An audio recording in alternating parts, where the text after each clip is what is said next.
El olor a culpa. Había un olor que nunca olvidé. No era el olor de la traición, ni el del miedo. Era algo más delicado, más cruel. Era el olor de una muchacha joven que ya no estaba en este mundo y estaba en el saco de mi marido. Esa mañana empezó como todas. Me levanté antes que él. Preparé el café. Abrí las ventanas para que entrara el aire frío de la mañana. Guillermo dormía todavía, con esa tranquilidad que siempre me había parecido admirable. Yo nunca dormí así. Siempre con un ojo abierto, siempre escuchando, siempre lista. Fui al cuarto a recoger la ropa sucia. Había un montón sobre la silla, como cada semana. Camisas, pantalones, calcetines. Y encima de todo su saco gris. El que usaba para las reuniones del barrio, para las fiestas, para los velorios. Lo levanté sin pensar. Y entonces lo sentí. Un perfume suave, floral, con algo dulce adentro. No era mi perfume. Yo nunca usé perfumes florales. Desde joven preferí los perfumes secos, casi sin olor, discretos como yo. Me quedé quieta. Mi cerebro tardó unos segundos en conectar ese olor con una memoria. Y cuando lo hizo, se me fue el aire. Isabela Carmona tenía 17 años cuando desapareció. Vivía 3 casas más abajo, con su madre Dolores y su abuela Petrona. Era una muchacha alegre, de pelo negro largo, que siempre saludaba con una sonrisa. Usaba ese perfume. Uno barato, de esos que venden en el mercado, pero que en ella olía diferente. Olía a juventud, a algo limpio, a algo que todavía no había sido tocado por el mundo. Desapareció un martes por la noche, hace 11 años. Nunca la encontraron. Guillermo fue uno de los últimos en verla ese día. O eso dijo la vecina del frente, doña Carmen, que vio a Isabela pasar frente a la ferretería de Guillermo a eso de las 6 de la tarde. Cuando la policía preguntó, Guillermo dijo que no la se había visto, que ese día cerró temprano, que estaba en casa conmigo, y yo lo confirmé, porque eso me dijo él.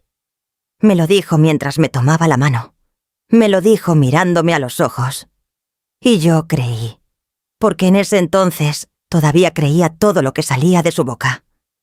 Ahora estaba parada en mi cuarto, con su saco en las manos, y ese perfume llenándome la nariz. Puse el saco sobre la cama despacio. Me senté a su lado. Respiré hondo. Pensé que me estaba volviendo loca, que los olores pueden confundirse, que 11 años es mucho tiempo y quizás ya no recordaba bien cómo olía ese perfume. Pero sí recordaba. Lo recordaba perfectamente. Porque el día que Dolores, la madre de Isabela, y vino a tocar mi puerta llorando, yo la abracé. Y en ese abrazo, Dolores me dijo, ella salió con su perfumito nuevo rosa, lo que más le gustaba. Ese olor no se olvida. Me levanté. Fui a la cocina. Me serví el café que yo misma había preparado, y no pude tomar ni un sorbo. Me quedé mirando por la ventana. El barrio empezaba a despertar. Un perro cruzó la calle. La señora de enfrente sacó la basura. Todo normal. Todo igual. Menos yo. Guillermo se levantó media hora después. Entró a la cocina en pijama, con el pelo revuelto, y me dio un beso en la mejilla, como cada mañana. ¿Café?, le pregunté. Sí, gracias, mi amor. Lo observé mientras se sentaba. Esas manos grandes, esa espalda ancha, esa manera de abrir el periódico como si el mundo le perteneciera. Llevaba 34 años casado con ese hombre. Y 34 años de mañanas como esta. ¿Usaste el saco gris ayer?, le pregunté. Mi voz sonó tranquila. No sé cómo. Él ni levantó la vista del periódico. Sí, fui a la reunión de la junta vecinal. ¿Por qué? Nada. Lo voy a lavar. Está bien. Y siguió leyendo. Eso fue todo. Así de simple. Así de normal. Como si yo no tuviera el corazón en la garganta. Volví al cuarto. Tomé el saco. Lo puse en una bolsa de plástico separada, no en la lavadora. Lo guardé en el fondo del closet, detrás de mis abrigos de invierno. No sé por qué lo hice. Solo supe que no podía lavarlo todavía. Que ese olor era lo único que tenía. Esa tarde, mientras Guillermo descansaba, salí a caminar. Mis pasos me llevaron solos hasta la casa de Dolores. La casa seguía igual. Pequeña, con las paredes celestes ya descoloridas y una maceta con flores marchitas en la entrada. Dolores nunca se fue del barrio. Mucha gente le dijo que se fuera, que empezara de nuevo en otro lugar. Ella siempre dijo lo mismo. Si me voy, ¿quién va a esperar que Isabela vuelva? Toqué el timbre. Tardó en abrir. Cuando lo hizo la vi envejecida. Tenía los ojos hundidos, el pelo completamente blanco, los hombros caídos como si cargara algo muy pesado, desde hacía mucho tiempo. Porque sí cargaba. 11 años es mucho peso. Rosa, dijo, y sonrió apenas. Dolores, ¿cómo estás? Aquí, mija, aquí siempre. Me invitó a pasar. La casa olía a café viejo y a velas. En la sala había una foto grande de Isabela sobre una repisa, con flores frescas al lado. Dolores le cambiaba las flores cada semana. 11 años cambiando flores. Nos sentamos. Hablamos de cosas pequeñas al principio. Del barrio, del frío y de la rodilla que a Dolores le dolía. Y entonces, sin que yo lo planeara, pregunté: «Dolores, ¿el perfume que usaba Isabela, lo recuerdas?» Ella me miró. Algo cambió en sus ojos. «¿Por qué me preguntas eso?» «Curiosidad nada más. A veces pienso en ella». Dolores se quedó en silencio un momento. Luego se levantó, fue a su cuarto y volvió con una cajita pequeña de cartón.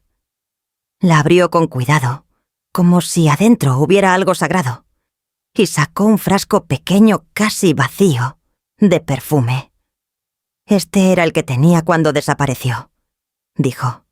Compré otro igual para tenerlo cerca, para no olvidar cómo olía ella. Me lo extendió. Lo tomé. Lo abrí. Lo olí. Era exactamente el mismo olor que había sentido en el saco de Guillermo. No dije nada. No podía decir nada. Devolví el frasco despacio y sonreí lo mejor que pude. «Era un lindo perfume», dije. «Era su favorito», respondió Dolores, y sus ojos se llenaron de lágrimas.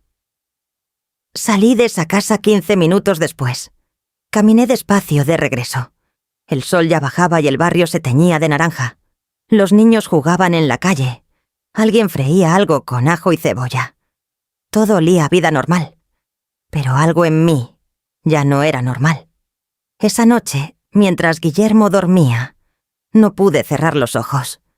Me quedé mirando el techo, escuchando su respiración tranquila, ese ronquido suave que durante décadas me había resultado familiar y casi reconfortante. Ahora me resultaba otra cosa. Empecé a recordar. El cerebro hace eso cuando le das permiso. Empieza a juntar pedazos que tenías guardados en cajones separados y de repente los pone todos sobre la mesa y ves el rompecabezas completo por primera vez. Recordé que esa noche, cuando Isabela desapareció, Guillermo llegó tarde a casa. Me dijo que la reunión se había extendido, que los hombres de la junta se habían quedado conversando. Yo no pregunté más. Nunca pregunté más. Recordé que en los días siguientes estuvo raro. Callado, más callado de lo normal. Pero yo lo atribuí al impacto de la desaparición de la muchacha. Todo el barrio estaba conmocionado. Recordé que cuando la policía vino a preguntar, Guillermo respondió con una calma que en ese momento me pareció admirable. «¿Así es él?», pensé, sereno, firme. Ahora esa calma me parecía otra cosa. Recordé que una vez, quizás un año después de la desaparición, encontré en el bolsillo de su pantalón un recibo de una tienda de perfumes. Lo dejé pasar. Pensé que era un regalo para mí que nunca llegó, ¿O para su madre que ya estaba enferma? No pregunté. Nunca pregunté. Asunto sin importancia, me dije entonces. Pero nada es sin importancia. Me levanté en silencio. Fui a la sala. Me senté en la oscuridad con las manos en el regazo. Tenía 58 años, 34 años de matrimonio. 2 hijos ya grandes, con sus propias vidas. Una casa que yo había limpiado, ordenado y mantenido durante décadas. Una vida que creí conocer. Y ahora un olor lo estaba deshaciendo todo. Me pregunté qué haría una mujer sensata en mi lugar.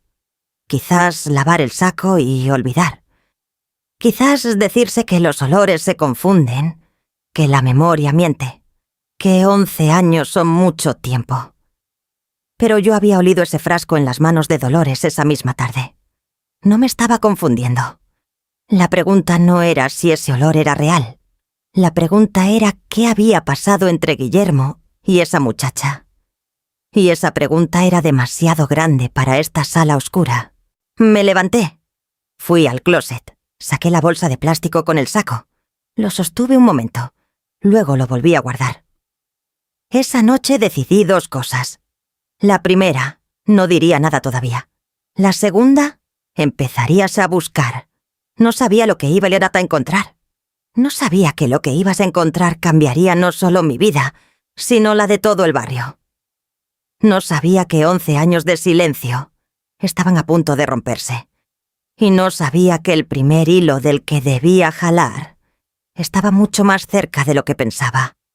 Estaba en mi propia casa, detrás de la pared del taller de Guillermo, donde yo nunca entraba, donde él siempre entraba solo. Esa noche no dormí. Me quedé escuchando la respiración de Guillermo hasta que el cielo empezó a aclarar. Cuando él se levantó, yo ya estaba en la cocina. Café listo, pan tostado, todo en su lugar. Como siempre, como si nada. Me besó en la mejilla. «¿Dormiste mal?», dijo mirándome. «¿Tienes ojeras?» «Un poco de insomnio nada más. Toma una tila esta noche». Y se sentó a desayunar. Así era Guillermo. Notaba lo superficial y nunca veía lo profundo. En 34 años, nunca supo lo que yo estaba pensando de verdad. Quizás porque nunca se interesó en saberlo. Quizás porque le bastaba con que yo estuviera ahí, funcionando, silenciosa, útil. Ese día esperé a que saliera. Dijo que ibas aquí a la ferretería. Abrían a las 8. Normalmente yo no prestaba atención a sus horarios, pero ese día los anoté mentalmente. Salió a las 7:40. Cerró la puerta sin apuro. Lo vi alejarse por la ventana. Esperé 10 minutos, solo por si acaso. Luego fui al taller. El taller estaba en la parte de atrás de la casa, pegado al patio. Era un cuarto grande, donde Guillermo guardaba herramientas, cajas, cosas que, según él, algún día ibas a ti a arreglar. Yo entraba a veces a barrer, pero él prefería hasta hacerlo solo. «No toques nada, Rosa, tengo todo ordenado a mi manera». Y yo respetaba eso. 34 años respetando sus espacios. La puerta no tenía llave, solo un pestillo por dentro que él ponía cuando estaba trabajando. Entré. Olía a aceite, a madera vieja, a polvo. Las herramientas colgadas en la pared, las cajas apiladas en el rincón, un banco de trabajo largo con cosas encima. Nada fuera de lo normal a primera vista. Me quedé parada en el centro del cuarto y lo observé todo despacio. Una mujer que busca no sabe exactamente qué busca. Solo sabe que tiene que mirar.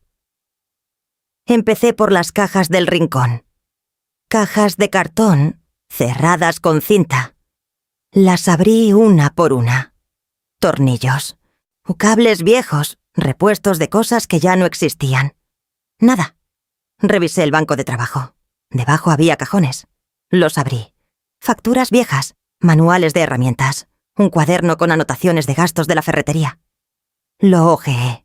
Solo números, fechas. nombres de proveedores. Nada. Iba a salir cuando lo vi. En la pared del fondo, detrás de una estantería metálica con botes de pintura, había algo. Un color diferente en la pared, como si en algún momento hubieran puesto algo ahí y luego lo hubieran tapado. Me acerqué. Moví los botes de pintura. Detrás de la estantería, pegado a la pared, había un espacio estrecho. Y en ese espacio, casi invisible, había una caja de metal pequeña, de esas que usan para guardar documentos, con una cerradura. La saqué con cuidado. Era más pesada de lo que parecía. La cerradura era pequeña, que de esas que abren con una llave diminuta. No tenía la llave. La busqué por todo el taller y no la encontré. Guardé la caja debajo de mi brazo. Salí del taller y la escondí en el fondo de mi closet, envuelta en una sábana vieja, detrás de las cajas de zapatos. Esa tarde Guillermo llegó a la hora de siempre. Almorzamos. Vio televisión. No fue al taller. Yo observé cada uno de sus movimientos sin que él lo notara. Esa noche, mientras él dormía, busqué la llave. Revisé sus pantalones, sus sacos, el cajón de su mesita de noche. Nada. Revisé su billetera mientras la tenía sobre la mesa. Nada. Revisé el llavero que colgaba junto a la puerta. Llaves de la ferretería, del carro, de la casa. Ninguna pequeña. La llave tenía que estar en algún lugar que yo no conocía. Pasé 2 días buscando. Al tercer día, cuando Guillermo se duchaba, y revisé los bolsillos de su camisa del día anterior, y ahí estaba, una llave pequeña, casi del tamaño de una uña. La tomé. Fui rápido al cuarto. Abrí la caja. Adentro había 3 cosas. Un sobre de papel manila, cerrado. Un teléfono celular viejo, de esos de antes, no un smartphone. Y una pulsera delgada de hilo rojo y blanco, del tipo que usan las muchachas jóvenes. Me quedé mirando esas 3 cosas durante lo que pareció mucho tiempo. El agua de la ducha seguía corriendo.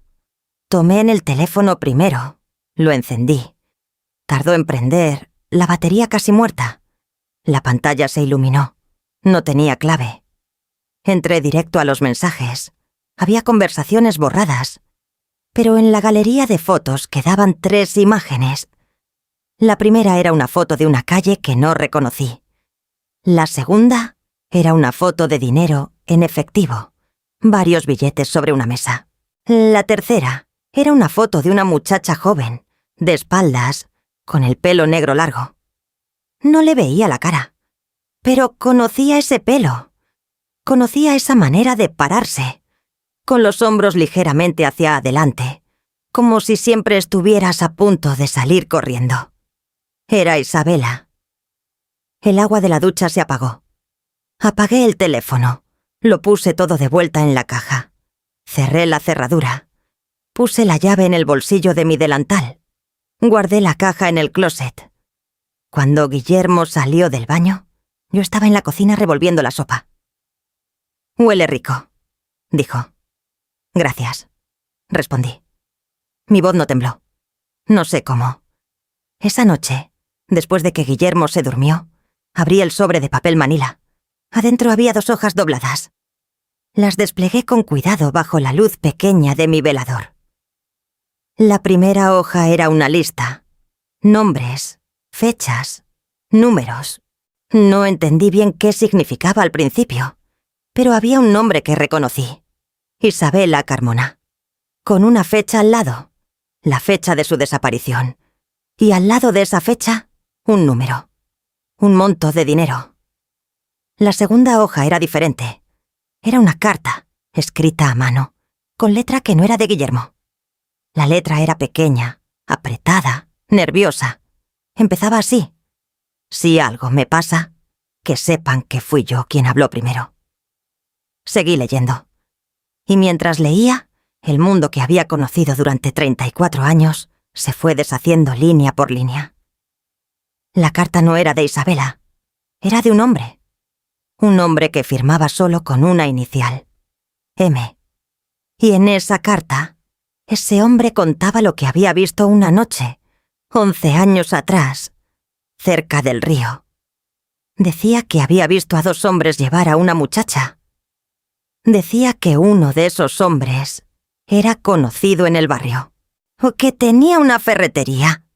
Decía que él había querido hablar, que había tenido miedo, que alguien le había pagado para callarse, y decía que ese dinero lo había quemado porque no podía dormir con él. Al final de la carta, una línea sola.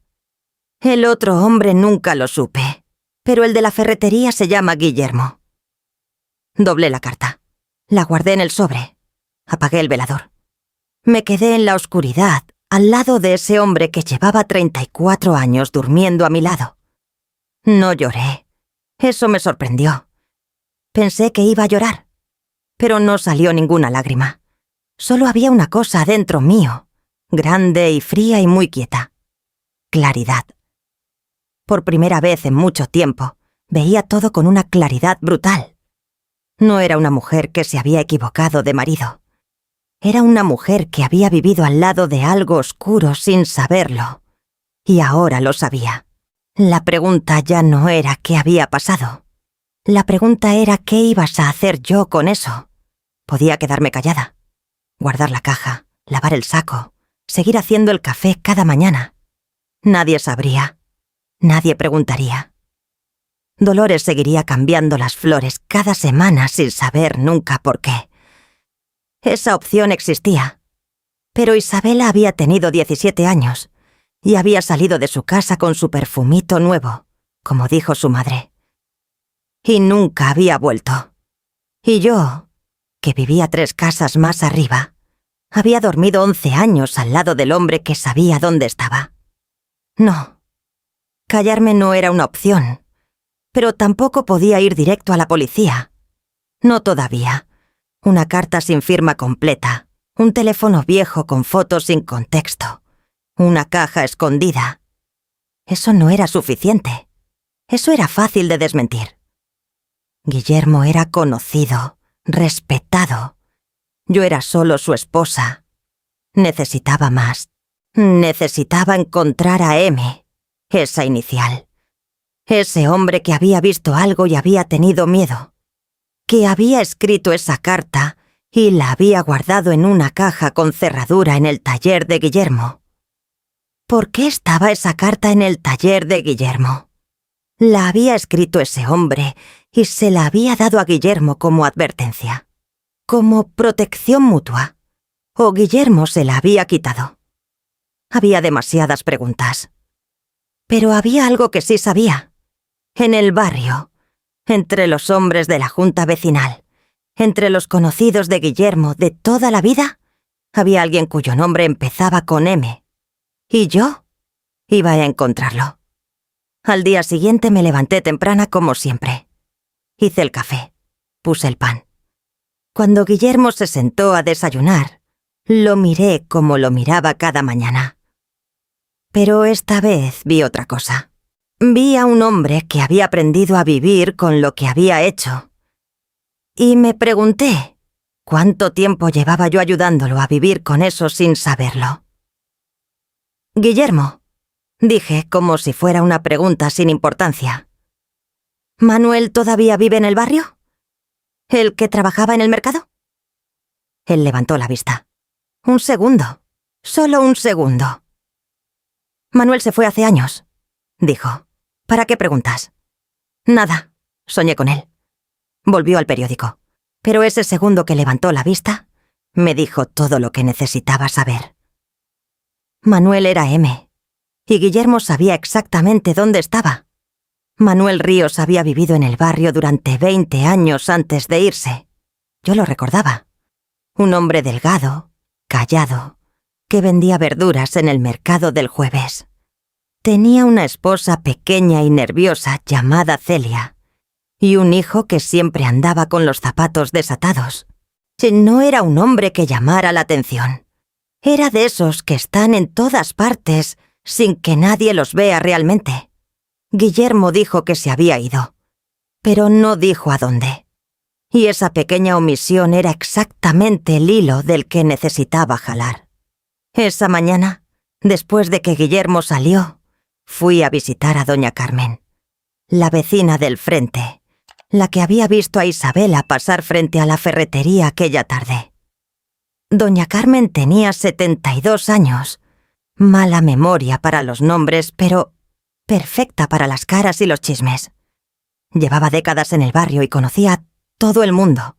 La encontré regando sus plantas en la entrada, como cada mañana. Carmen, ¿te acuerdas de Manuel Ríos? El del mercado. Ella frunció el ceño, pensando. ¿El flaquito que vendía yuca y plátano? Ese mismo. Claro que me acuerdo. Se fue de un día para otro. Hace como 8 o 9 años. Dejó la casa cerrada y desapareció. Celia, la esposa, andaba llorando por todo el barrio antes de irse. Decía que Manuel había tenido problemas, que necesitaban empezar de nuevo en otro lado. ¿Sabes a dónde se fueron?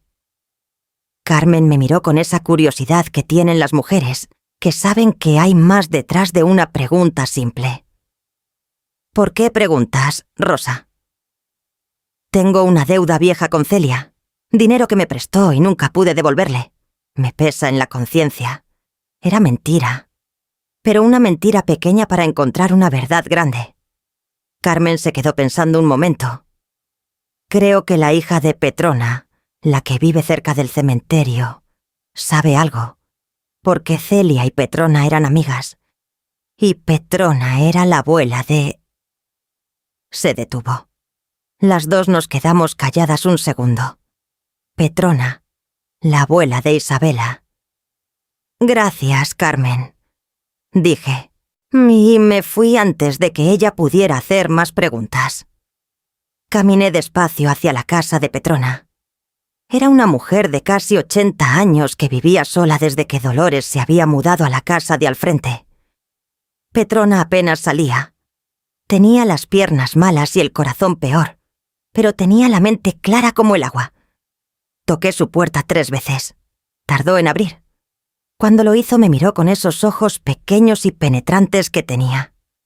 «Rosa, qué sorpresa». «Buenos días, doña Petrona. ¿Puedo pasar un momento?» Adentro olías a medicamentos y a café recalentado. Me senté en la silla que ella me indicó.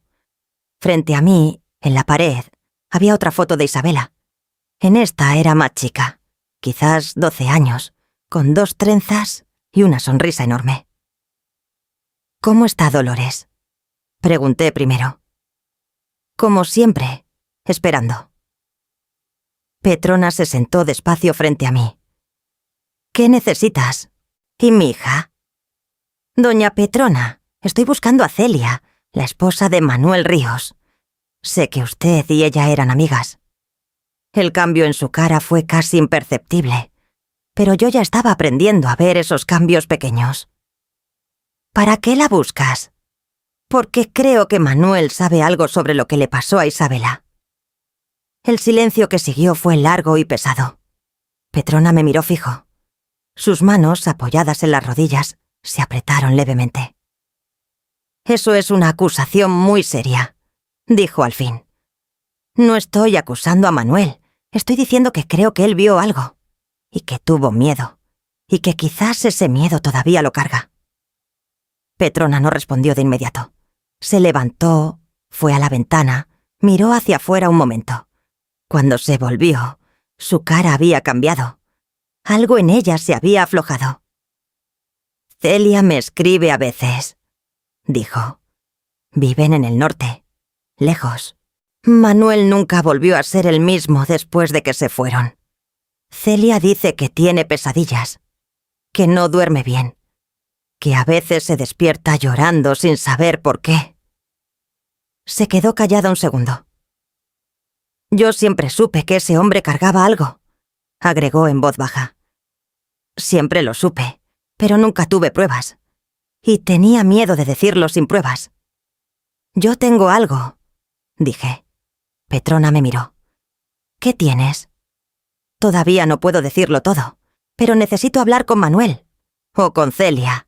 Necesito que alguien más sepa lo que yo sé, antes de que yo dé el siguiente paso. Petrona se quedó mirándome durante un tiempo que pareció muy largo.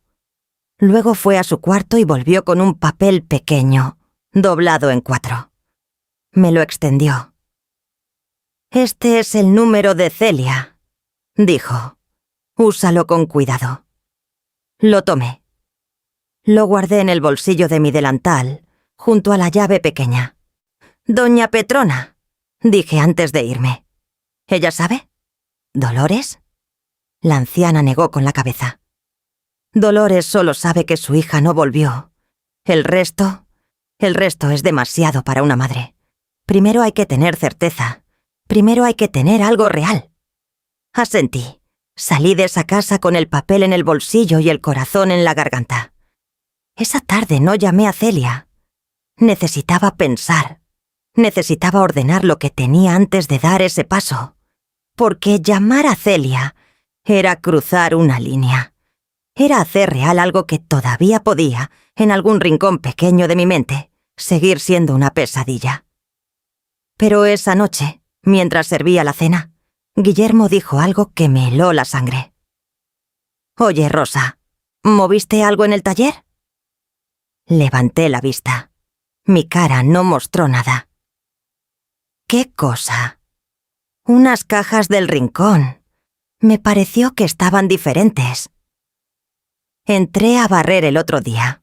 Quizás las moví sin querer». Él me miró un momento. Solo un momento. «Ya te dije que yo me encargo del taller». «Tienes razón. No vuelvo a Tastava a entrar». Siguió comiendo, pero algo había cambiado. Lo sentí en el aire de esa mesa, como una corriente fría. Guillermo era un hombre que notaba los detalles cuando se trataba de protegerse. Y yo había movido algo en su espacio. Tenía que actuar más rápido de lo que pensaba. Esa noche, cuando Guillermo se fue a dormir, me senté en la cocina con el papel de Petrona frente a mí. Tomé mi teléfono. Dudé. Luego marqué el número. Sonó 4 veces. Una voz de mujer respondió, cautelosa. «¿Quién habla?» «Celia. Soy Rosa, la esposa de Guillermo, el ferretero. Vivíamos en el mismo barrio». Silencio.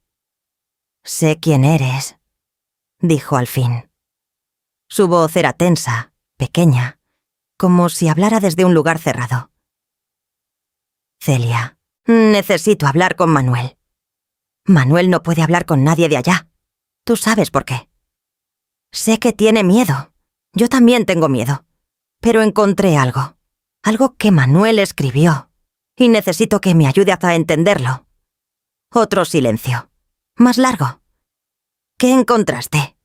«Una carta, con su inicial, guardada en un lugar donde no debería estar». Escuché su respiración cambiar. «Dios mío», susurró. «Celia, yo no voy a hacerle daño a Manuel. Solo necesito la verdad. Por Isabela, por su madre. Por Dolores, que lleva 11 años cambiando flores frente a una foto». El silencio que siguió fue el más largo de todos. Cuando Celia volvió a hablar, su voz era diferente. Más baja, más quebrada. «Manuel vio cosas que no debía ver», dijo. «Escribió esa carta porque no podía cargarlo solo. La guardó ahí porque quería que existiera en algún lugar, como un testigo, aunque él no tuviera el valor de hablar». «¿Sabe dónde está Isabela?» Una pausa. Él vio dónde la llevaron esa noche. Vio el lugar. Nunca supo si ella todavía... No terminó la frase. No necesitaba terminarla. «¿El lugar sigue existiendo?» «Es una propiedad», dijo Celia en voz muy baja. «Cerca del río Viejo. Una bodega que ya no se usa. Manuel nunca fue después de esa noche. Pero dice que lo sueña todavía. Que siempre sueña con esa bodega». Cerré los ojos un segundo. Respiré. «Celia, necesito que Manuel hable. No conmigo. Con alguien que pueda hacer algo.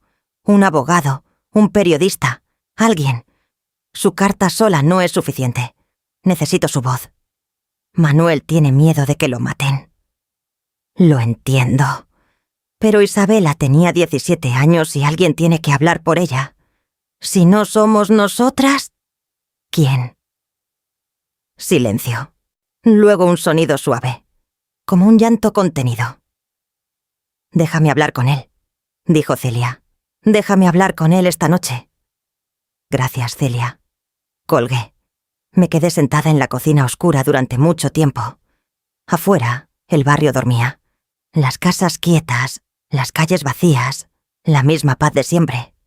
Esa paz que yo había confundido con seguridad durante 34 años.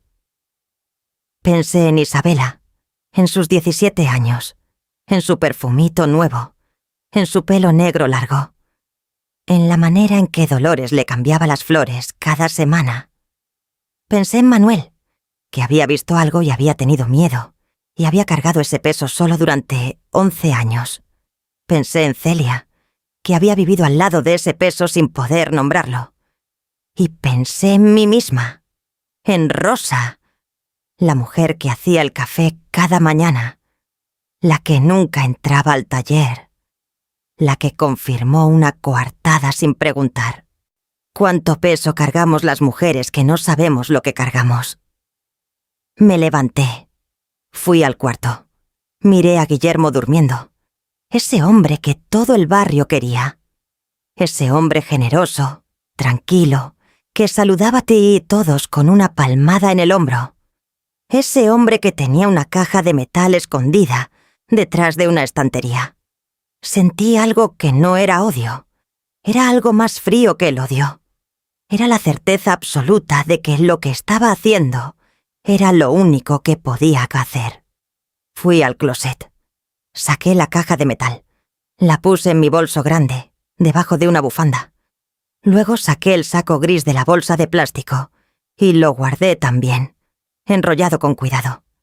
Si Guillermo notaba que faltaban esas cosas, yo necesitaba estar ya del otro lado. Porque al día siguiente tenía que encontrar a alguien más, alguien que no fuera del barrio, y alguien que no conociera a Guillermo, alguien que supiera qué hacer con lo que yo tenía. Doña Petrona Villenas había mencionado una vez, hace mucho tiempo, que su nieto trabajaba en un periódico de la ciudad. Mañana iba a visitar a Petrona de nuevo. Y esta vez no iba con las manos vacías. Volví a la cama. Me acosté, cerré los ojos, y por primera vez en muchas noches no escuché la respiración de Guillermo. Solo escuché la mía, firme, constante, viva. Afuera, en algún lugar de esa ciudad dormida, había una bodega cerca del río Viejo. Y al día siguiente, alguien más iba a saber que existía. El nieto de Petrona se llamaba Andrés. Tenía unos 35 años, pelo corto, lentes pequeños, y esa manera de escuchar que tienen los periodistas buenos. No interrumpía, no juzgaba, solo escuchaba con los ojos fijos en ti, o como si cada palabra que decías fuera un dato que estaba archivando en algún lugar interno. Petrona lo llamó esa mañana antes de que yo llegara. No sé qué le dijo exactamente. Solo sé que cuando llegué a la casa de la anciana, Andrés ya estaba ahí, sentado en la silla pequeña del rincón, con un cuaderno en la mano. Me miró cuando entré. «¿Usted es Rosa?», dijo. «Sí. Mi abuela me dijo que tiene algo importante». Me senté. Puse el bolso sobre mis rodillas. Por un momento no dije nada. Miré a Petrona, que estaba sentada en su silla de siempre, con las manos cruzadas y los ojos serenos. «Lo que voy a mostrarle no puede salir todavía», dije. «No hasta que tengamos más. Si sale antes de tiempo, el hombre del que estamos hablando va a tener tiempo de esconderse. O de hacerme daño a mí». Andrés asintió. «Entiendo. Soy periodista, no policía. Yo no publico nada sin su permiso». Lo miré un momento más. Luego abrí el bolso y saqué la caja de metal. La puse sobre la mesita entre los dos. Andrés la miró sin tocarla. «¿Dónde la encontró?» «En el taller de mi marido, escondida detrás de una estantería». Un silencio breve. Su marido es Guillermo, el de la ferretería de la calle principal. Sí. Andrés no dijo nada, pero algo cambió en su manera de sentarse. Se inclinó levemente hacia adelante. Abrí la caja con la llave pequeña. Saqué el sobre, el teléfono viejo y la pulsera. Los puse sobre la mesita uno por uno. Andrés los miró. Extendió la mano hacia el sobre, mirándome primero para pedir permiso. Asentí. Sacó las hojas. Las leyó despacio. Su cara no mostró mucho, pero sus manos se apretaron levemente sobre el papel. Cuando terminó, levantó los ojos. La inicial M, dijo. ¿Sabe quién es? Manuel Ríos. Vivió en el barrio hasta hace unos 8 o 9 años. Se fue de repente con su familia. ¿Habló con él? Hablé con su esposa anoche. Manuel está dispuesto a hablar. Pero tiene miedo. Necesita garantías de que no va a quedar expuesto solo. Andrés asintió despacio. ¿Y el teléfono? Hay 3 fotos. Una de una calle, una de dinero y una de una muchacha de espaldas con pelo negro largo. Andrés encendió el teléfono. Esperó. Entró a las fotos. Las miró durante un tiempo sin decir nada. Luego llegó a la tercera, a la muchacha de espaldas. ¿Usted cree que es Isabela Carmona? Preguntó. Sí. ¿Por qué?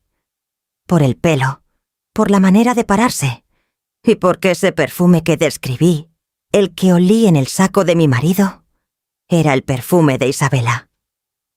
Lo confirmé con su madre. Andrés puso el teléfono sobre la mesa. Se quitó los lentes. Los limpió con la camisa. Un gesto pequeño que me dijo que estaba pensando con fuerza. Rosa, dijo, lo que me está mostrando es serio, muy serio. Pero también es frágil. Un olor no es una prueba judicial. Una foto de espaldas puede ser cualquier muchacha. Una carta con una inicial puede ser cuestionada. Lo sé. Necesitamos más. Necesitamos que Manuel hable formalmente. Necesitamos que alguien localice esa bodega cerca del río. Y necesitamos hacerlo antes de que su marido note que esa caja desapareció. Lo sé, repetí. Por eso estoy aquí. Andrés me miró fijo. ¿Tiene miedo? Preguntó. Pensé en la pregunta un momento. Sí, dije, pero el miedo no me va a detener. Petrona, que había estado callada todo ese tiempo, dijo desde su silla. Eso es lo que dijo Isabela ese día, que no tenía miedo de nada. El silencio que siguió fue pesado y triste. Andrés guardó todo de vuelta en la caja con cuidado. Luego sacó su teléfono y tomó fotos de cada cosa antes de cerrarla. Voy a hablar con un abogado que conozco, dijo. Alguien discreto, que trabaja casos de personas desaparecidas. Y voy a intentar contactar a Manuel directamente, si usted me da el número de Celia. Se lo di.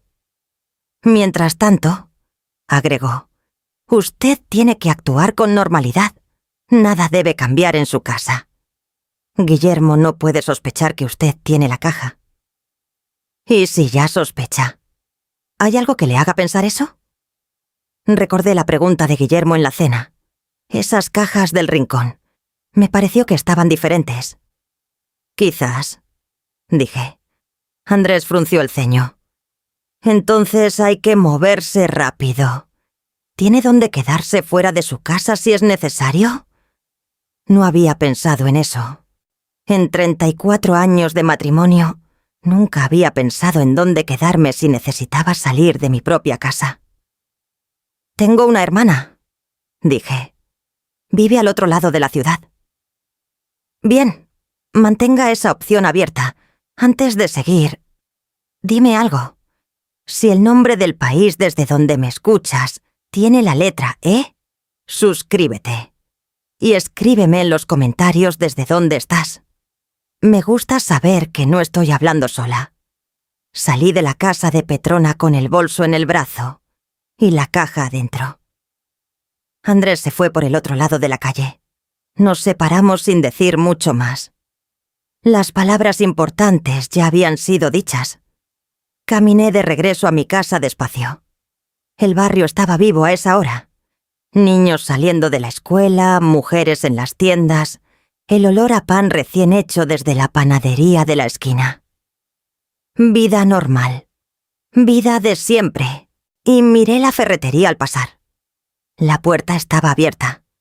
Adentro se veía la luz encendida y la silueta de Guillermo detrás del mostrador, hablando con un cliente, sonriendo, gesticulando con esas manos grandes.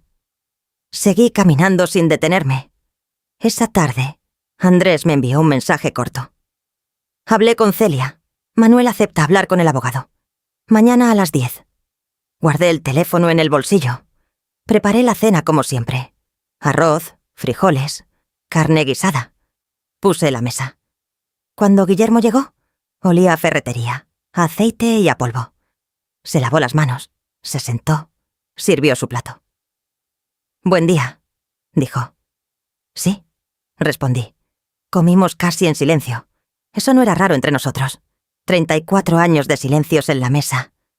Antes me parecían cómodos. Ahora los escuchaba de otra manera. «Oye», dijo Guillermo a mitad de la cena. «¿Viste mi llave pequeña? La que dejo en el llavero del taller». Me quedé quieta medio segundo. «No», dije. «¿La perdiste?» «No aparece. La estuve buscando toda la tarde». «A lo mejor se cayó en algún bolsillo». «Quizás». Siguió comiendo, pero esa noche no prendió el televisor como siempre. Se quedó sentado en el sillón, callado, mirando hacia ningún lado. Yo lo observé desde la cocina mientras lavaba los platos. Guillermo estaba pensando. Y eso era peligroso. A las 9:30 dijo que se ibas a dormir temprano. Lo seguí 20 minutos después. Me acosté a su lado. Apagué la luz. Esperé a que su respiración se volviera lenta y pareja. Cuando lo escuché bien dormido, me levanté con cuidado. Fui al baño. Saqué el teléfono de mi bolsillo y le escribí a Andrés. Él está buscando la llave. Creo que ya sospecha. Mañana a las 10 estoy ahí. La respuesta llegó rápido. Bien. Traiga la caja y tenga lista una bolsa con lo necesario, por si no puede volver. Me quedé mirando ese mensaje un momento. Una bolsa con lo necesario, por si no puede volver. ¿Cuántas veces había visto a otras mujeres en esa situación y había pensado que a mí nunca me pasaría? Que mi vida era estable, conocida, segura, que mi casa era mi lugar en el mundo. Ahora entendía que una casa no es segura por sus paredes. Una casa es segura cuando la verdad puede vivir adentro. Y en esta casa, la verdad había estado enterrada 11 años. Fui al cuarto en silencio. Saqué una bolsa de tela del fondo del closet. Puse adentro ropa para 2 días, mis documentos, el dinero que guardaba en el sobre viejo detrás de mis suéteres. Dinero que había ido juntando de las vueltas del mercado durante años. Un hábito que nunca le expliqué a Guillermo. Quizás alguna parte de mí siempre supo que algún día lo ibas a necesitar. Guardé la bolsa de nuevo en el fondo del closet. Encima puse los abrigos. Volví a la cama. Guillermo dormía. Yo miré el techo. A las 2 de la madrugada escuché un ruido. Me quedé quieta. Agudicé el oído. Era el sonido de la puerta del taller, el pestillo que se corría. Guillermo no estaba en la cama. Me senté despacio. La cama estaba vacía a su lado. La puerta del cuarto, entreabierta. Me levanté. Fui a la ventana que daba al patio. Desde ahí podía ver la puerta del taller. Estaba abierta. Adentro había una luz encendida, pequeña, como la de una linterna. Guillermo estaba buscando la caja. Me quedé quieta frente a la ventana, sin respirar casi. La luz se movía adentro. Escuché el sonido de cosas moviéndose. Cajas, la estantería metálica. Pasos. Luego silencio. Un silencio que duró demasiado. Y después, desde adentro del taller, un sonido que nunca olvidaré. Un golpe seco contra la pared. Como el puño de un hombre que acaba de entender que algo que escondió ya no está. Me alejé de la ventana. Fui al closet. Tomé la bolsa de tela.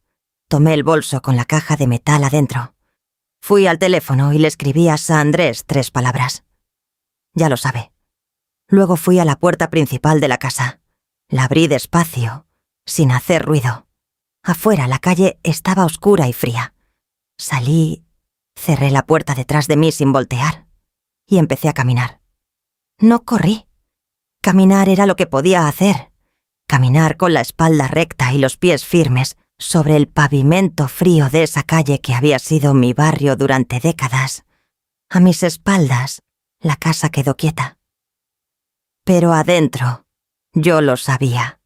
Guillermo ya estaba despierto del todo. Y en algún momento, quizás en segundos, quizás en minutos, iba a salir a buscarme. Doblé la esquina. Seguí caminando. La ciudad dormida me recibió con su silencio. Y yo, por primera vez en 34 años, caminaba sola hacia algún lugar que yo misma había elegido. Andrés me esperaba en el café de la avenida principal. Era el único lugar abierto a esa hora. Una luz amarilla en la oscuridad. Olor a café recién hecho. 2 camioneros en la barra hablando en voz baja. Nadie nos miró cuando entré. Andrés estaba en la mesa del fondo, con 2 tazas ya servidas y el cuaderno abierto frente a él. Cuando me vio entrar con la bolsa y el bolso, se levantó. ¿Está bien?, preguntó. Sí. ¿La siguió? No lo sé. Salí rápido. Me senté. Puse las cosas debajo de la mesa, entre mis pies. Tomé la taza de café con las 2 manos porque las tenía frías. Le mandé el mensaje al abogado, dijo Andrés. Está al tanto. Y Celia llamó hace 1 hora. Manuel no pudo dormir. Dice que está listo para hablar hoy mismo, si es necesario. ¿Hoy? Dice que llevan demasiados años esperando. Que ya no puede más. Asentí despacio. Tomé el café. Estaba fuerte, amargo, pero me hizo bien. Me ancló a esa silla, a esa mesa, a ese momento concreto. Andrés, dije, ¿qué tan serio es esto legalmente? Quiero decir, ¿lo que tengo es suficiente para que alguien lo investigue de verdad? Él se recostó en la silla. La carta de Manuel, si él la confirma como suya y amplía lo que dice, es un testimonio. No es solo un papel anónimo. Es un hombre que vio algo y está dispuesto a decirlo. Eso cambia todo. Hizo una pausa. El teléfono con la foto de Isabela también importa. Si el análisis forense puede confirmar que esa imagen fue tomada con ese teléfono y en esa fecha, tenemos una conexión directa entre Guillermo y Isabela la noche que desapareció. ¿Y la bodega? Eso es lo más delicado. Si Manuel recuerda la ubicación, y si hay algo en ese lugar después de 11 años... Dejó la frase sin terminar. No necesitaba terminarla. Los 2 sabíamos lo que podía haber en esa bodega. ¿Y yo?, pregunté. ¿Qué pasa conmigo en todo esto? Usted encontró las pruebas. Las preservó. Buscó ayuda. Eso no es un delito, Rosa. Al contrario. Pero confirmé su coartada. Hace 11 años, la policía me preguntó y yo dije que Guillermo estaba en casa esa noche. Andrés me miró. ¿Usted mintió a la policía? No mentí. Repetí lo que él me dijo. Creí que era verdad. Hay una diferencia enorme entre mentir y ser engañada. Y un buen abogado va a dejar eso muy claro. Guardé silencio un momento. Viví 34 años con ese hombre, dije. Dormí a su lado. Le hice el café cada mañana. ¿Cómo no lo vi? Andrés no respondió de inmediato. Cuando habló, lo hizo con cuidado. Porque los que hacen cosas así aprenden a ser invisibles dentro de su propia casa. Aprenden a usar la confianza de las personas que los quieren como escudo. Usted no falló, Rosa. Usted fue usada. Hay una diferencia. Lo miré. Quise creerle. Todavía no podía del todo. A las 7 de la mañana llegó el abogado. Se llamaba Héctor. Era un hombre de unos 50 años, moreno, con un maletín de cuero gastado y una manera de moverse que transmitía calma. Se sentó, abrió el maletín, sacó una libreta. «Cuéntemelo todo», dijo. «Desde el principio». Se lo conté, desde el olor en el saco hasta la salida de madrugada, sin saltarme nada. Héctor escuchó sin interrumpir, tomando notas, asintiendo de vez en cuando. Cuando terminé, revisó las fotos que Andrés había tomado de los contenidos de la caja. Luego se quedó un momento en silencio. «Está bien», dijo al fin. «Esto tiene peso. No es suficiente solo, pero con el testimonio de Manuel puede serlo». Me miró fijo. «¿Está preparada para lo que viene?» «¿Qué viene?» «Una denuncia formal, una investigación. Su nombre va a estar en todo esto. Su matrimonio, su vida en ese barrio, todo va a quedar expuesto. La gente va así a hablar. Algunos no van a creerle. Algunos van a defenderlo a él antes de escucharlas a usted. Lo sé. Y aún así... Isabela tenía 17 años. Dije. Y alguien tiene que hablar por ella. Héctor asintió una sola vez. Entonces trabajamos. Y a las 10 de la mañana, Manuel habló. No en persona, por teléfono con Héctor escuchando y Andrés tomando notas. Yo estaba en la misma sala, en un rincón, sin decir nada. La voz de Manuel era la de un hombre cansado. No cansado de ese día, cansado de 11 años. Contó que esa tarde, la tarde que Isabela desapareció, él había ido al río Viejo a pescar. Lo hacía a veces, solo, cuando necesitaba silencio. Era un lugar apartado, una orilla de tierra seca entre arbustos, donde nadie iba casi nunca. Llegó al atardecer. Se instaló en su lugar habitual, y a los 20 minutos escuchó voces. 2 hombres y una muchacha. La muchacha no gritaba. Eso fue lo que más lo perturbó. Caminaba como si estuviera desorientada, como si no supiera bien dónde estaba. Manuel dijo que después pensó que quizás le habían dado algo, que no parecía estar en sus cabales. Los hombres la llevaron hacia la bodega. Una construcción vieja de ladrillos, sin ventanas, pegada al talud del río. Manuel se quedó quieto entre los arbustos. Tuvo miedo. Dijo que tuvo tanto miedo que no pudo moverse, que los escuchó entrar a la bodega, que esperó, que al rato salieron los 2 hombres solos, que se fueron por el camino de tierra, que la muchacha no salió. Esperó otra hora, luego se fue. No fue a la policía esa noche, ni al día siguiente.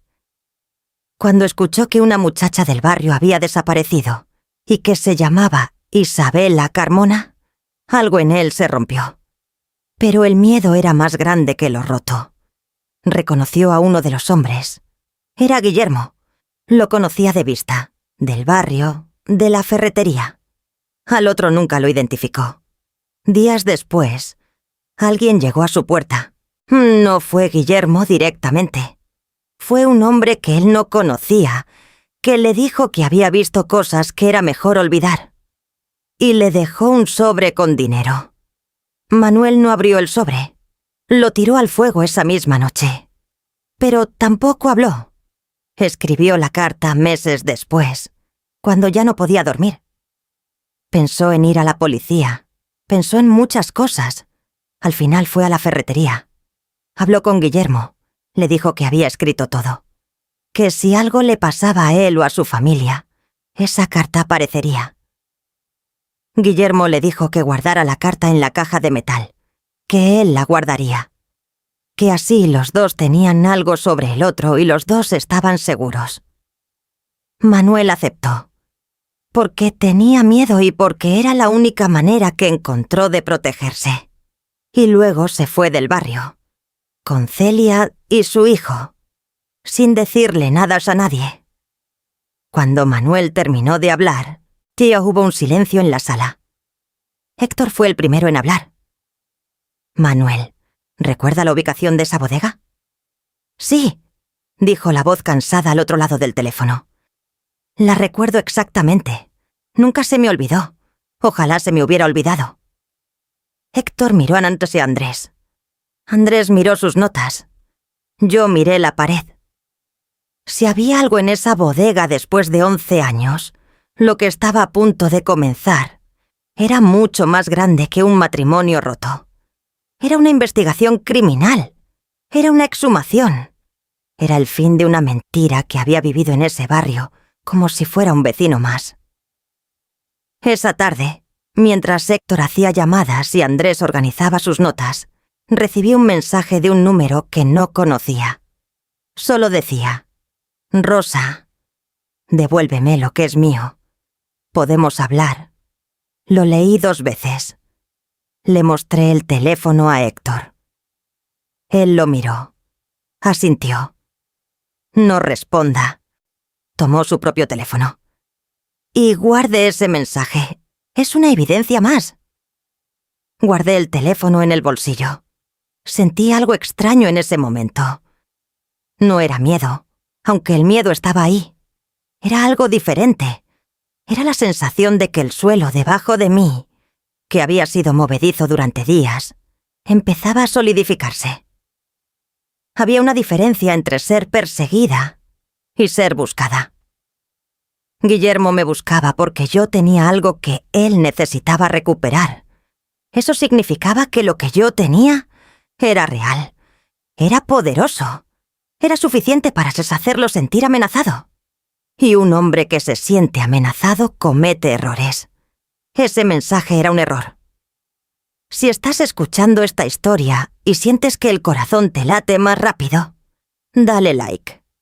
Estas mujeres necesitan ser escuchadas. Esa noche dormí en casa de mi hermana Lucía. Lucía tenía 61 años y era viuda desde hacía 5. Y tenía esa manera de recibir a la gente sin hacer preguntas que yo siempre le había agradecido.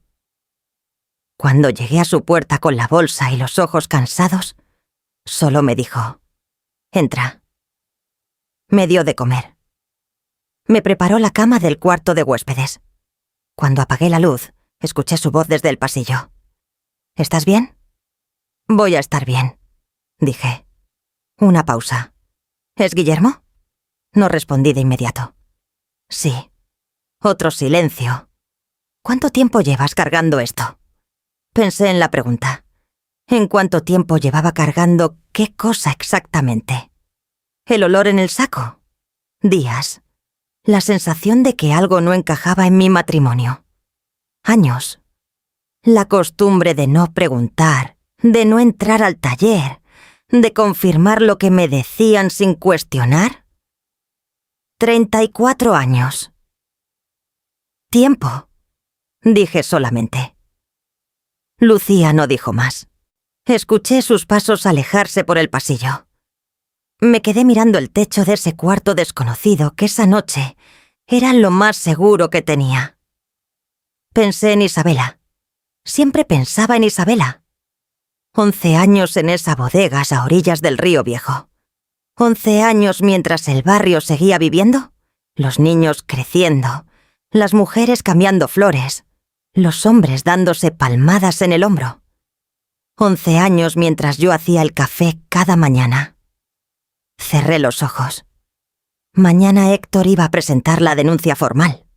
Mañana comenzaba algo que no tenía vuelta atrás. Y en algún momento, quizás en días, quizás en semanas, alguien iba a ir a esa bodega cerca del río Viejo. Y lo que encontraran ahí iba a cambiar todo. No solo mi vida, todo. Me dormí pensando en el perfume de Isabela. Ese olor floral, dulce, barato, de mercado. El olor de una muchacha de 17 años que salió de su casa una tarde y nunca volvió. Esa noche lo soñé entera, con su pelo negro, su sonrisa, sus zapatos gastados. En el sueño me miraba y me decía algo. No escuché las palabras, pero entendí lo que quería decir. A las 3 de la madrugada me desperté de golpe. El teléfono vibraba sobre la mesita. Era Andrés. Un solo mensaje. Rosa. Encontraron la bodega. La policía ya está en camino. No respondí el mensaje de Andrés de inmediato. Me quedé sentada en la cama oscura del cuarto de Lucía, con el teléfono en la mano, mirando esas palabras. Encontraron la bodega. La policía ya está en camino. Palabras simples. Palabras que llevaban 11 años esperando existir. Me levanté.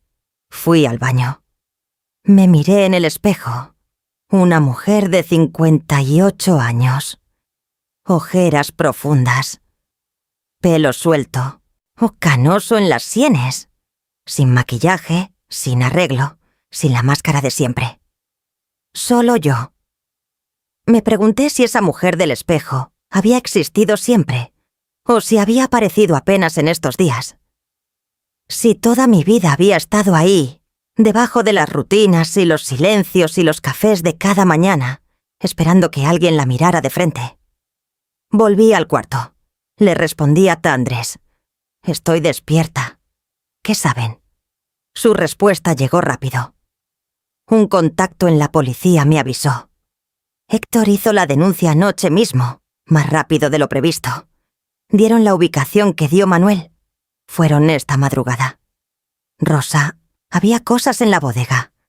No sé más todavía. Mañana temprano nos reunimos. Me senté en el borde de la cama. Había cosas en la bodega. No dije nada. No lloré. Solo me quedé quieta con esa frase adentro, dejando que ocupara el espacio que le correspondía. Isabela, 17 años, perfumito nuevo, pelo negro largo, encontrada. Tarde, demasiado tarde para ella, pero encontrada. A las 6 de la mañana Lucía ya estaba en la cocina. Cuando entré, me miró una sola vez y no preguntó nada. Puso café, puso pan, se sentó frente a mí. Desayunamos en silencio. Ese silencio era diferente a los silencios de mi casa. Era un silencio que acompañaba, no que escondía. Lucía, dije al fin, ¿alguna vez sospechaste algo de Guillermo? Ella levantó los ojos de la taza. Tardó en responder. Nunca supe nada concreto, dijo. Pero siempre hubo algo en ese hombre que no me cerró. Algo en la manera en que te miraba cuando decías algo que no le convenía. Como si estuviera calculando. ¿Por qué nunca me dijiste nada? ¿Qué te iba a decir, Rosa? ¿Que tu marido me daba mala espina?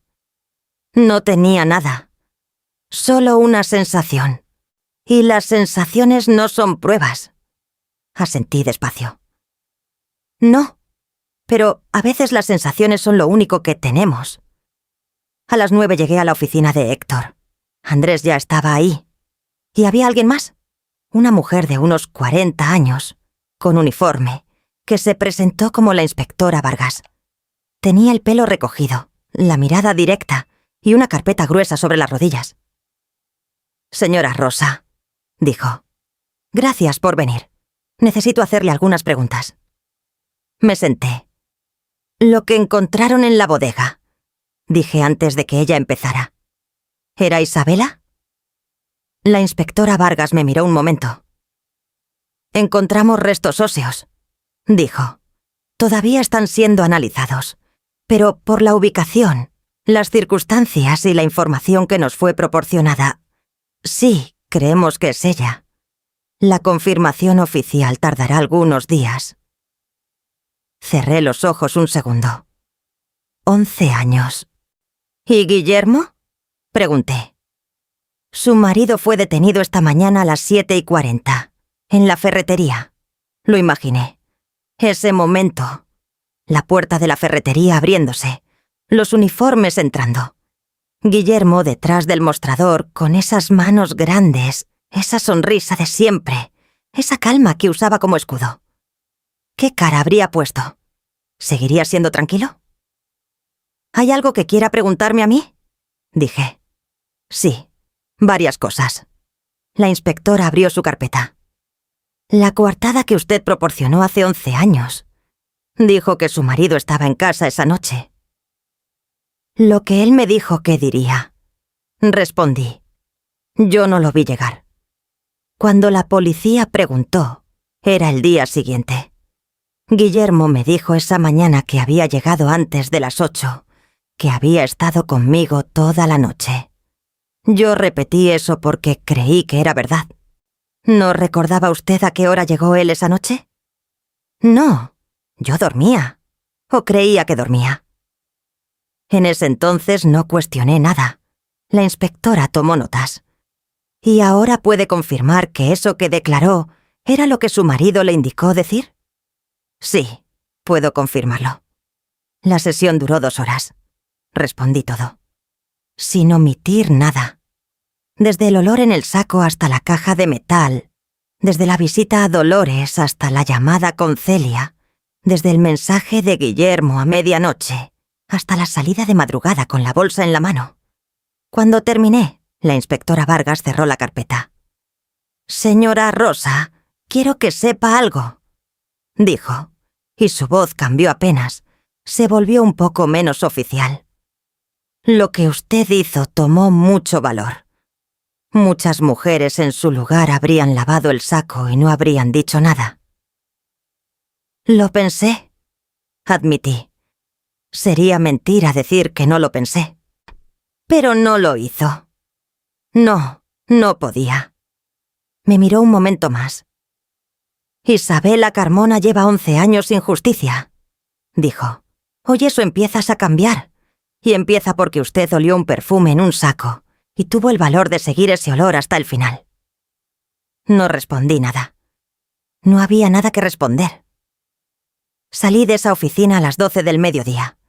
Afuera el sol estaba alto y la calle llena de gente. La vida normal de una ciudad normal. Gente caminando, vendedores, autos, conversaciones cruzadas. Todo igual que siempre, menos yo. Andrés me esperaba en la entrada. «¿Cómo está?», preguntó. «Cansada», dije, «pero bien». Caminamos un poco sin decir nada. Luego él se detuvo. «Rosa, esto va a salir en los medios. No hoy, quizás no mañana, pero pronto. El barrio va a enterarse. Toda la ciudad va a enterarse. Está preparada para eso». Pensé en el barrio, en doña Carmen regando sus plantas, en Petrona con sus manos cruzadas sobre las rodillas, en los hombres que daban palmadas en el hombro de Guillermo, en las mujeres que me saludaban cada mañana en la tienda. ¿Qué iban a decir? Algunos no le creerían. Eso ya lo sabía. Siempre hay quienes prefieren defender lo conocido antes que aceptar lo verdadero. Hablarían de mí. Dirían que exageré, que malinterpreté, que una buena esposa no hace estas cosas. Eso iba a doler. Pero menos que el olor de ese perfume en el saco. «Estoy preparada», dije. Andrés asintió.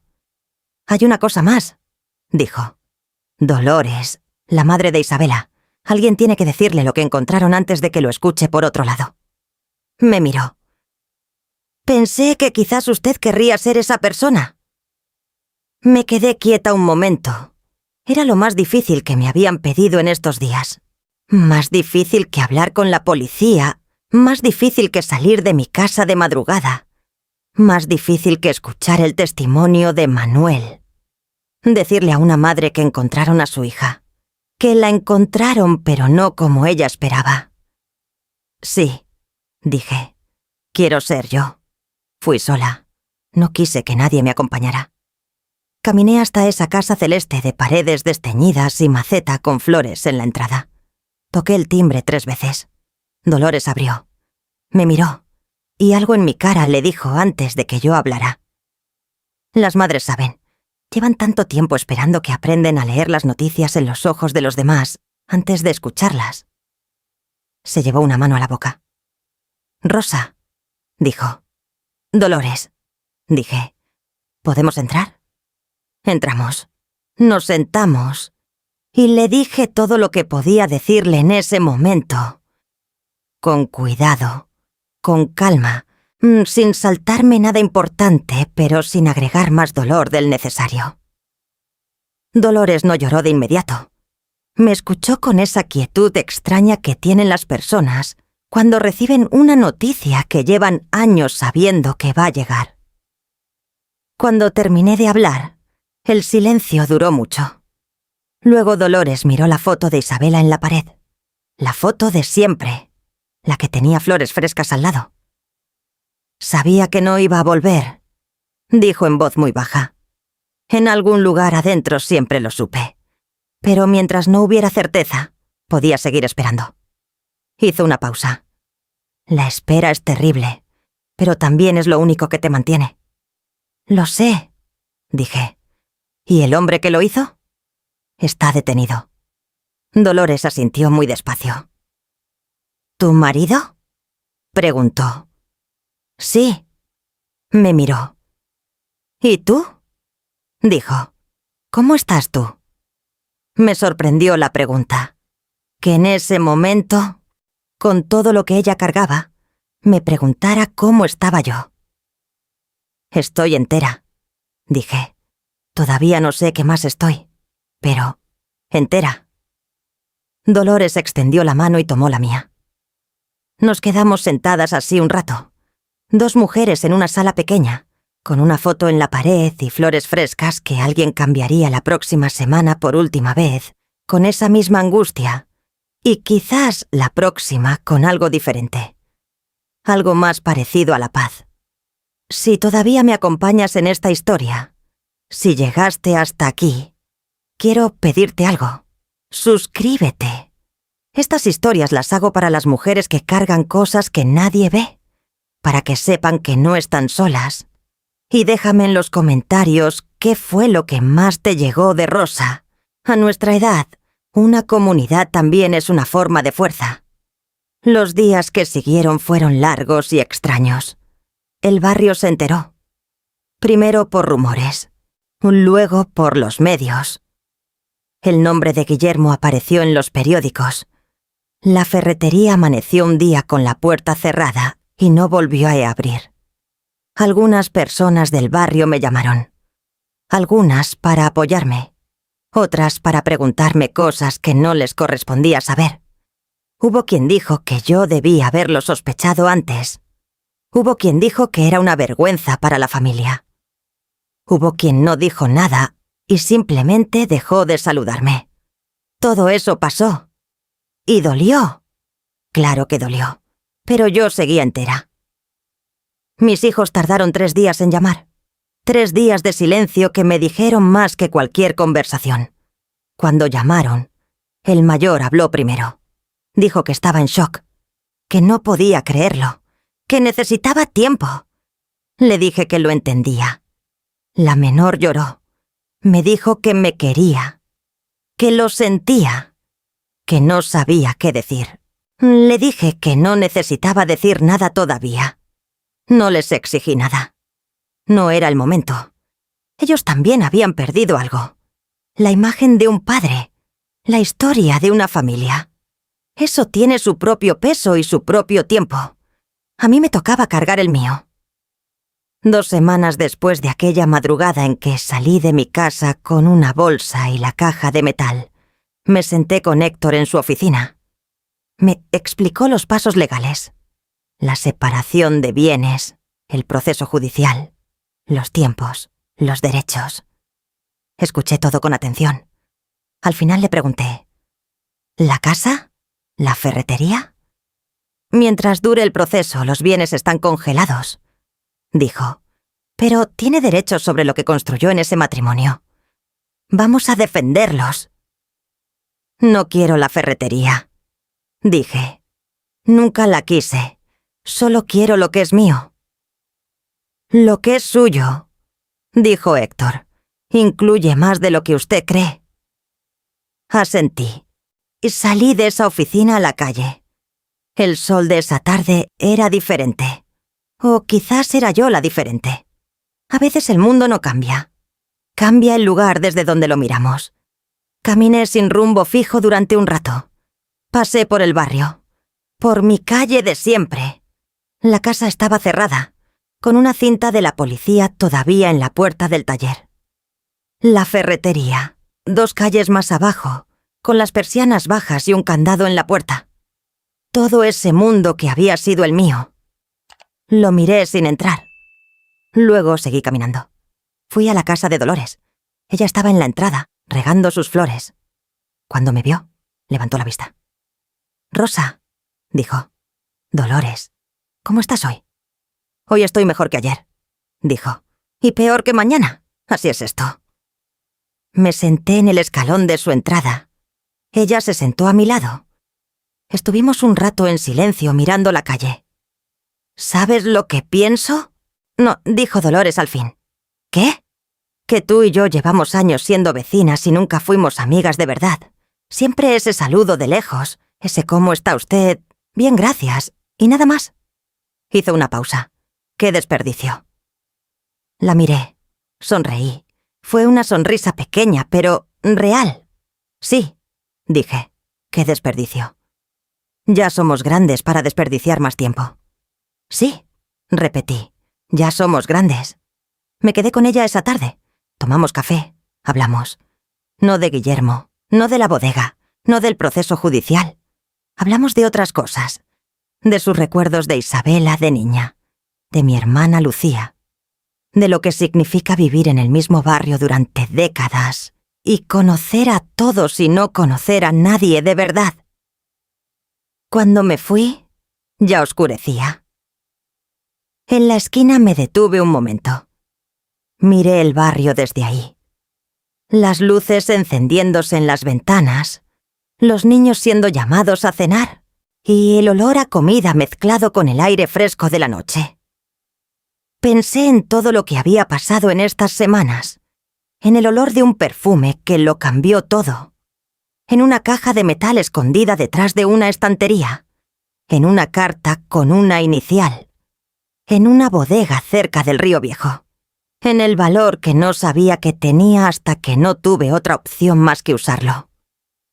Pensé en Isabela, no como la muchacha desaparecida, no como el caso, no como la víctima, como la chica de pelo negro largo que saludaba con una sonrisa y usaba un perfumito de mercado que olía diferente en ella, porque olía ahí algo que todavía no había sido tocado por el mundo. Y pensé que si ella no podía vivir su vida, lo menos que yo podía hacer era vivir la mía. Completamente, sin esconderme, sin confirmar coartadas que no eran mías, sin callar lo que sabía. Esa noche volví a la casa de Lucía. Ella me esperaba con la cena lista. Nos sentamos a la mesa. Las dos. En silencio al principio, pero un silencio diferente. Cálido. «¿Qué vas a hacer ahora?», preguntó Lucía. Pensé en la pregunta. 58 años. Sola por primera vez en 34. Sin casa fija, sin rutina, sin el café de cada mañana para alguien que no me veía de verdad. Asustaba. Claro que asustaba. Pero debajo del miedo había algo más. Algo que no había sentido en mucho tiempo. Espacio. Un espacio enorme, desconocido, que era completamente mío. «No sé todavía», dije, «pero voy a decidir yo». Lucía asintió. «Ya era hora», dijo simplemente, y siguió comiendo. Yo también. Afuera la ciudad seguía su vida. Y yo, por primera vez en 34 años, estaba dentro de esa vida como yo misma. No como la esposa de Guillermo. No como la que confirmó la coartada. No como la que nunca entraba al taller. Solo Rosa. 58 años. Entera, sentada a la mesa de su hermana comiendo una sopa caliente en una noche fría. Y eso, después de todo lo que había pasado, era suficiente. Era más que suficiente. Era todo. Si esta historia te llegó al corazón, si sentiste algo mientras escuchabas a Rosa, dale like a este video. Y cuéntame en los comentarios qué harías tú en su lugar. Cada historia que comparto existe porque alguien la escucha. Gracias por estar aquí.